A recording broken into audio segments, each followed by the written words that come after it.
Commissioner Gordon, Bane has escaped.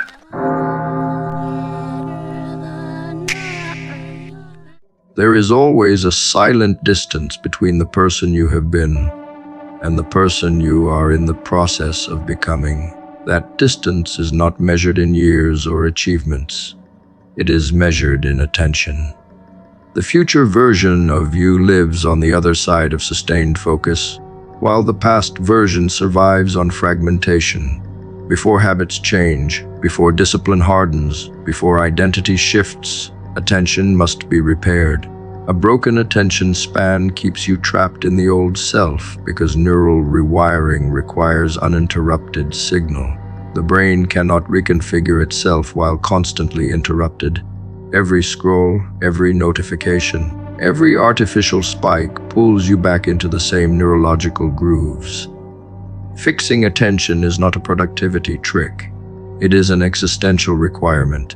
When you learn to hold focus, even briefly, the brain begins forming new pathways. That moment is the first crack in the old identity. Without it, everything else collapses into intention without execution.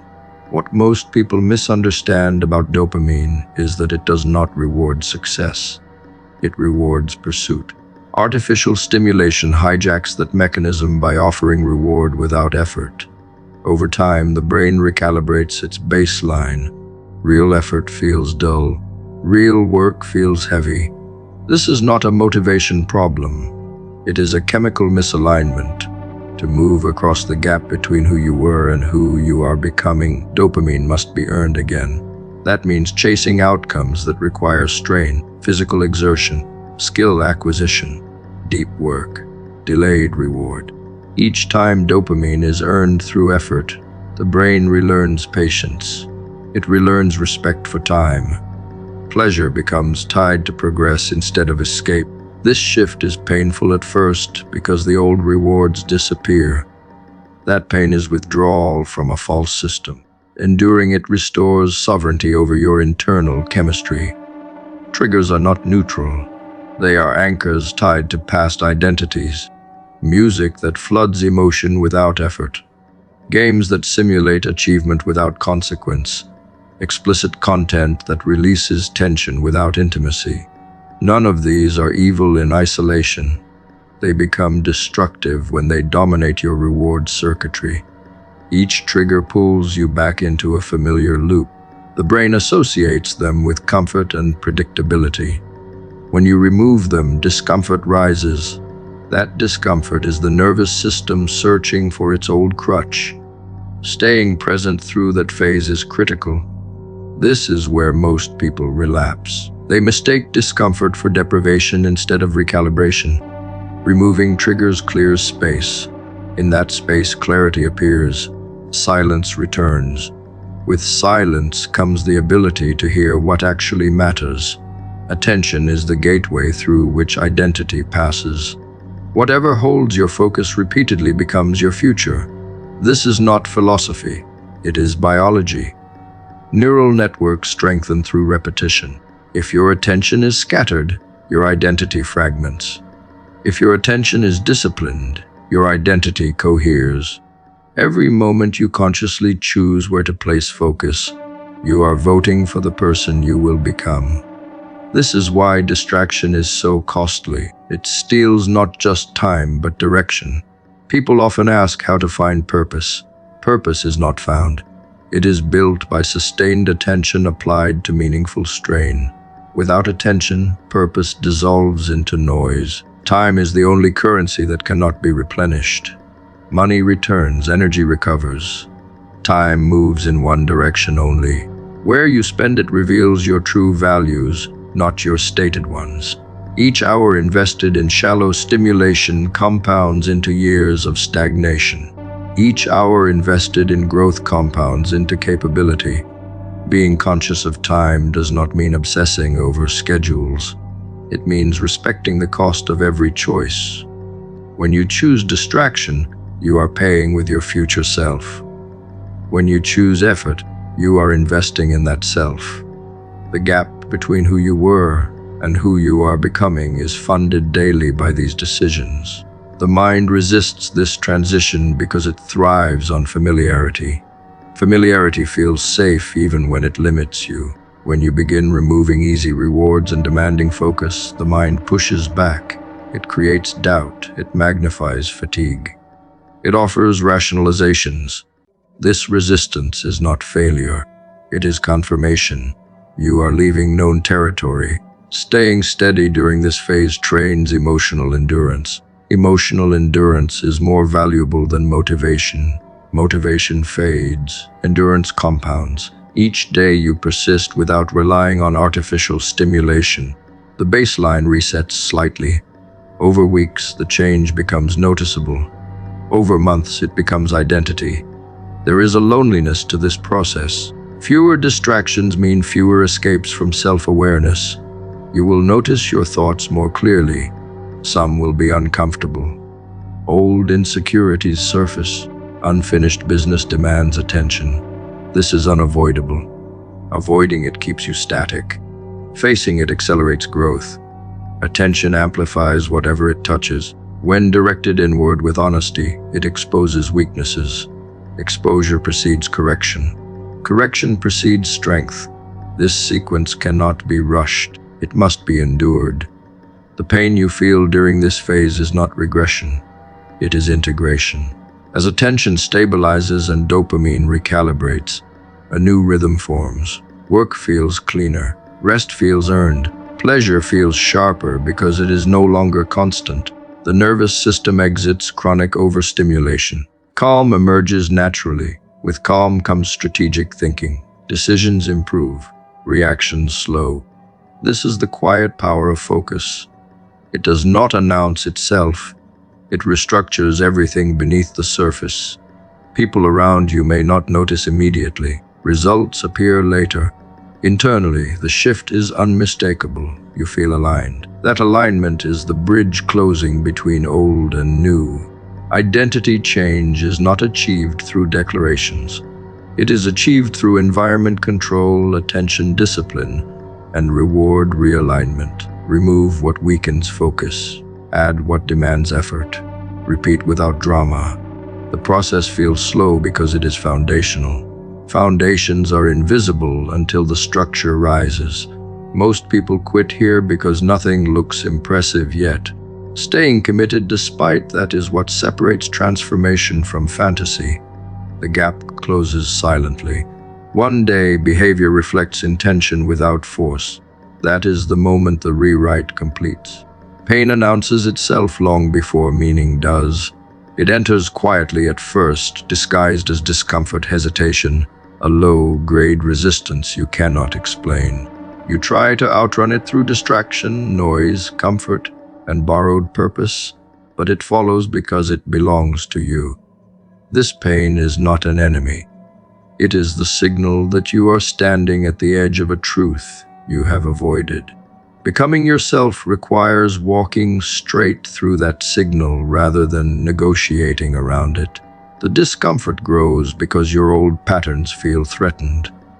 They sense replacement. The mind resists because familiarity once kept you safe. Yet safety is not the same as fulfillment. The friction you feel is the cost of alignment. Nothing authentic emerges without resistance. When you feel that ache of inner conflict, you are not breaking. You are shedding what no longer fits. There exists a particular loneliness that surfaces when you stop lying to yourself. It is not the loneliness of isolation, but the loneliness of honesty. You realize how much of your life was constructed to please, impress, or survive. That realization cuts deep. You mourn versions of yourself that were never allowed to exist. You grieve paths abandoned before they were walked. This grief is necessary. It clears emotional space. You cannot build a real identity on top of unresolved denial. The pain sharpens because truth demands exclusivity. Once seen, it cannot be unseen. And once you acknowledge it, comfort becomes incompatible with integrity. This is the toll of self-recognition. It costs illusion. It costs approval. It costs the fantasy that you could become yourself without sacrifice. Growth forces confrontation with weakness, not in the insulting sense, but in the honest sense. You see where discipline collapsed. You see where fear dictated decisions. You see where you chose safety over direction. That sight hurts because responsibility returns to its rightful place. You can no longer blame circumstances without betraying your own awareness. This pain feels heavy because it removes excuses, yet within that weight lives freedom.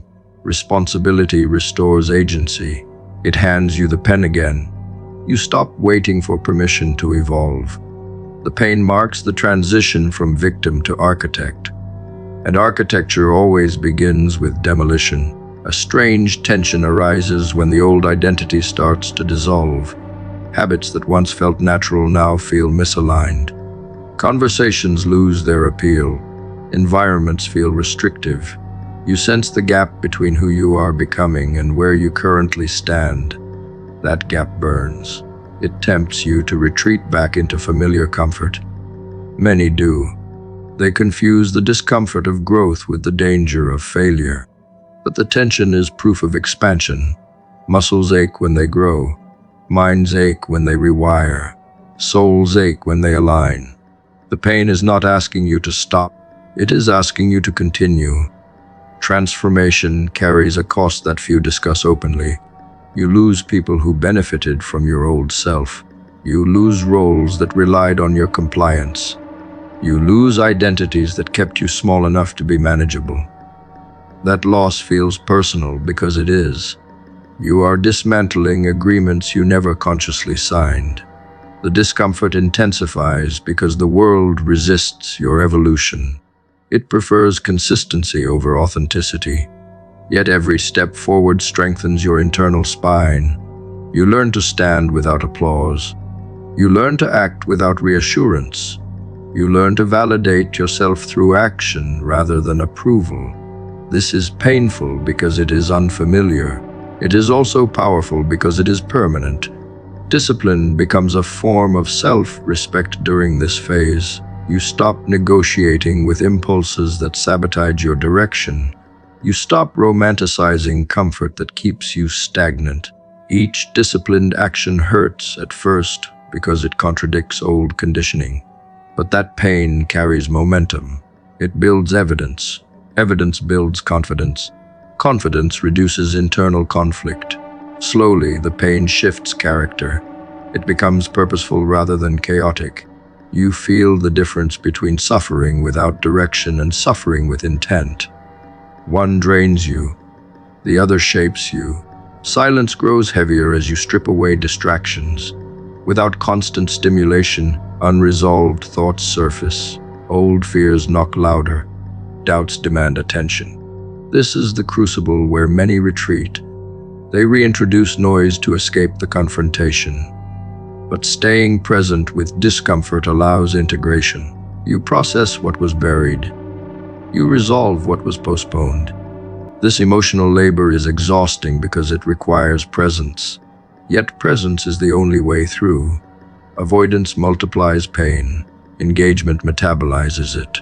What once felt overwhelming becomes manageable when faced directly.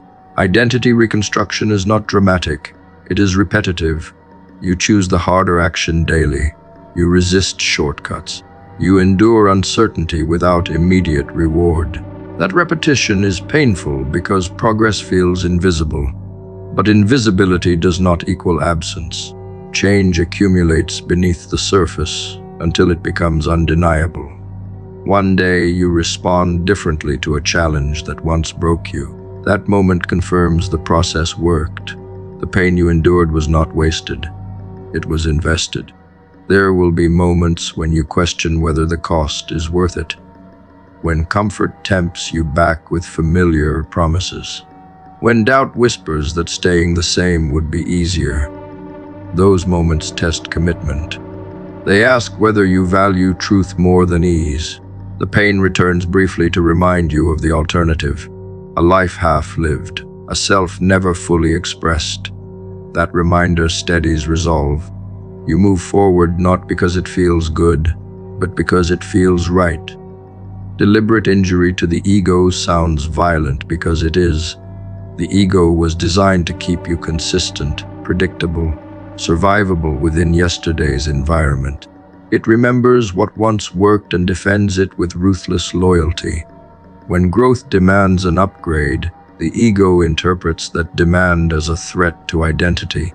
It responds with hesitation, rationalization, and self-attack because those tactics once kept you safe.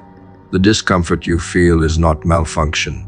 It is resistance from an internal system that fears obsolescence. To evolve, you must provoke that resistance intentionally. You step into arenas where your current self-image cannot win. You choose challenges that expose gaps rather than validate competence. Each time you do, the ego takes a hit. It protests loudly because consistency is its currency. Truth costs it status. Pain appears the moment you choose truth over comfort, and that pain is the first confirmation that the process has begun. Consider how doubt emerges precisely when you move beyond familiar limits. Doubt does not arrive randomly. It is deployed. The ego deploys it to slow you down, to return you to known territory where outcomes are predictable. Shame follows close behind, replaying past failures as warnings. Fear amplifies the signal, whispering consequences that feel catastrophic but rarely are. This trio is not an enemy coalition from outside. It is internal security doing its job too well. When you understand this, pain becomes intelligible. It is the sound of an outdated guard being relieved of duty. The discomfort intensifies because the ego does not surrender quietly. It argues, it dramatizes, it inflates risk. Yet every step forward deprives it of evidence. Evidence is what reshapes identity. Without evidence, the ego rules. With evidence, it yields ground. Training the self requires selecting situations that your ego cannot spin. Private discipline does this efficiently.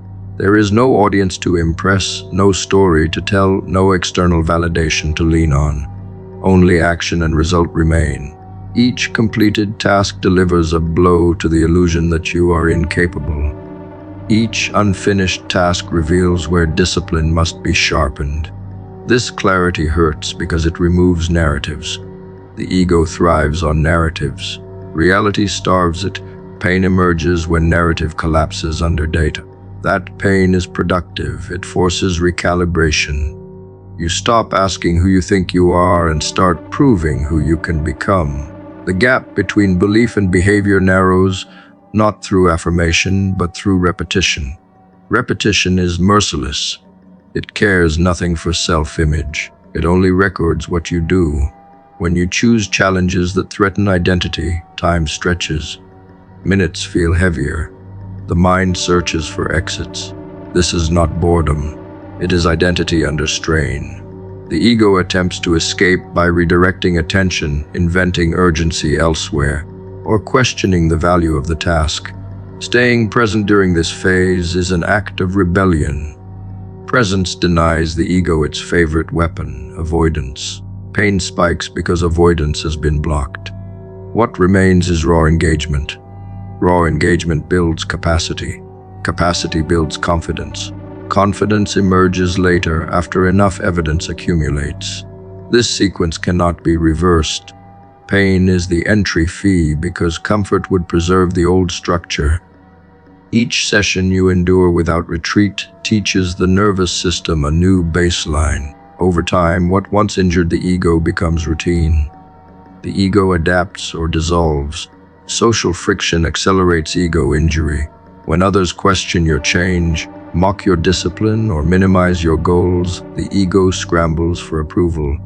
It wants to explain, justify, or perform. Refusing to engage starves it. Silence becomes a blade. You learn to let results speak because results cannot be debated.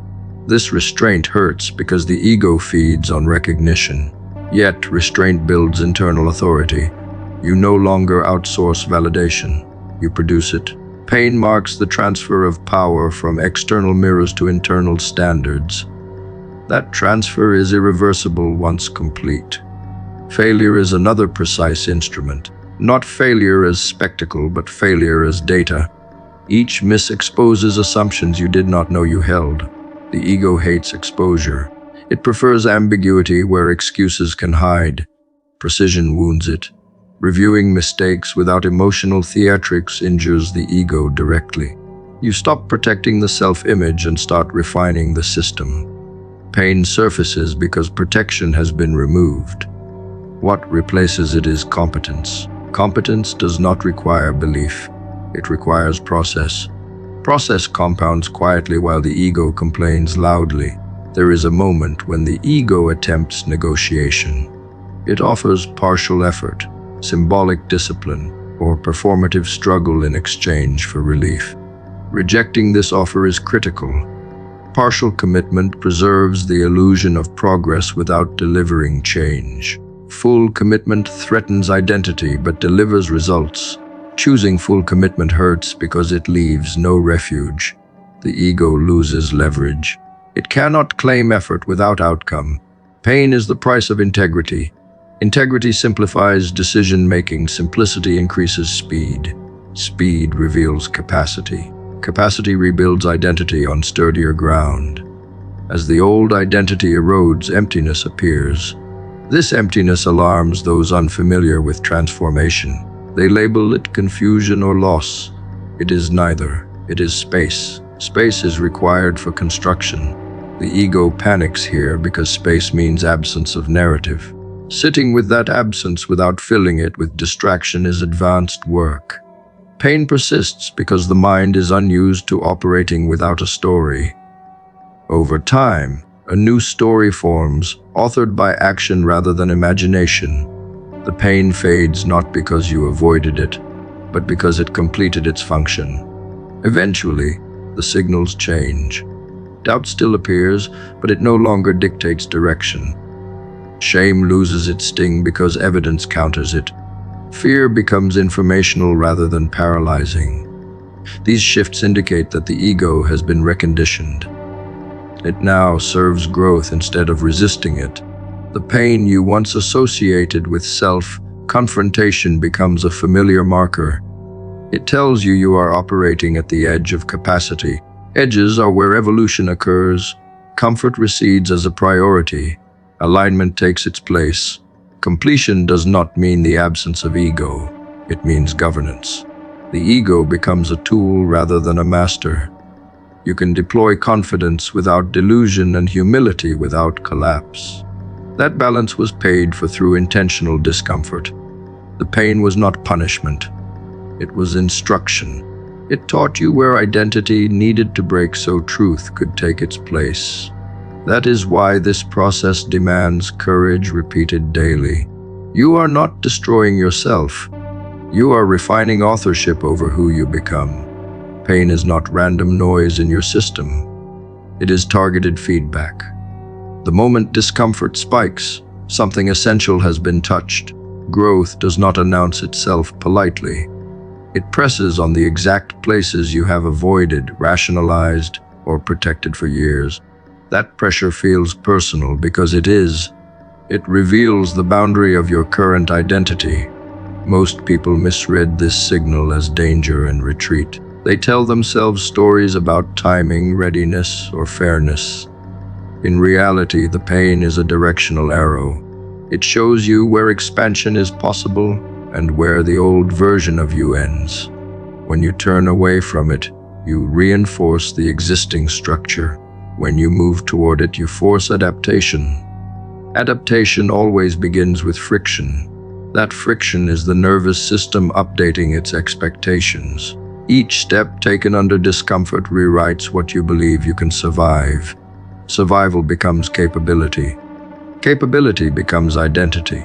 Notice how your mind reacts when pain appears. It does not say grow. It says stop.